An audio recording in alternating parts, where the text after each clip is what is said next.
I've been to the driveway where they found the Black Dahlia, the Cecil Hotel, the place where they shot the boiler scene from Nightmare on Elm Street.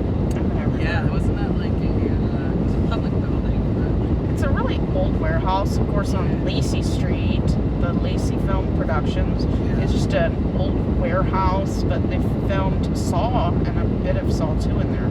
Oh, really? Did you go to the school where they filmed the exteriors and stuff for Yep. Nightmare on Elm Street? Yep. That one was actually a couple different movies they've got there. Then I think at 2nd Street, that tunnel, I mean, they shot Terminator, Con Air, and it's the newer scene in Back to the Future. Yeah, where he does the car. Yeah, we did Terminator last year because it was its 40th anniversary. Of course, when I rewatch Back to the Future, if you look very closely, the dark-haired bully, I think in the back seat, is actually Cal from Titanic. It is, yeah. Mm-hmm. It's definitely him. And then I think I forgot. There's some story about that, but yeah, it's crazy.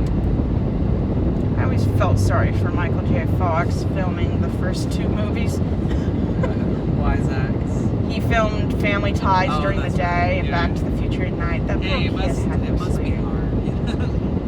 I mean, you choose the life. They had to do it that way because the contract with Family Ties, which was like the hottest show on television, Yeah. it was like the Friends of I its mean, that's day. why he turned it down in the beginning, right? Because he couldn't Yeah. do it because of his schedule. And that's when the other guy took it, but then they started reshooting everything. And we have Jaws to thank for it. Jaws gave Steven Spielberg the pull to get Star Wars made, Back to the Future, Indiana Jones. Yeah. Steven Spielberg was the only one Jaws who is also believed. the 40th anniversary this year. Even Disney turned down Back to the Future. Of course, now they probably own it. Yeah, they probably. They turned down Star Wars so many times. We'll just buy it later for $1 billion times more price. Yeah. I mean, downtown LA has some interesting places. A lot to do.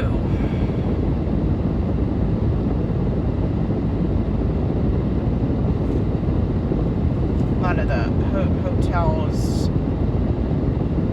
I think I visited the longest continuously running hotel.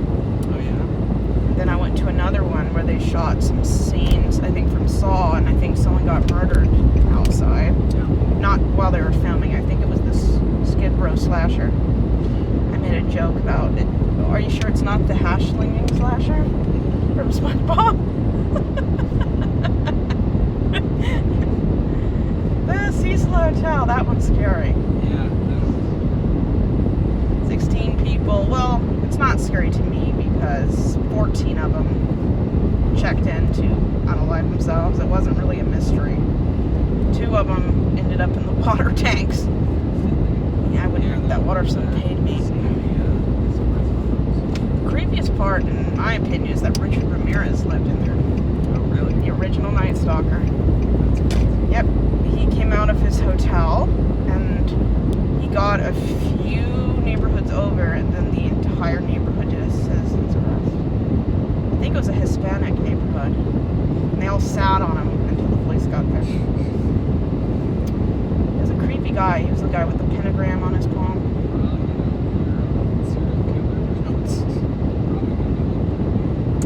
I mean, obviously, what's his name? Dom?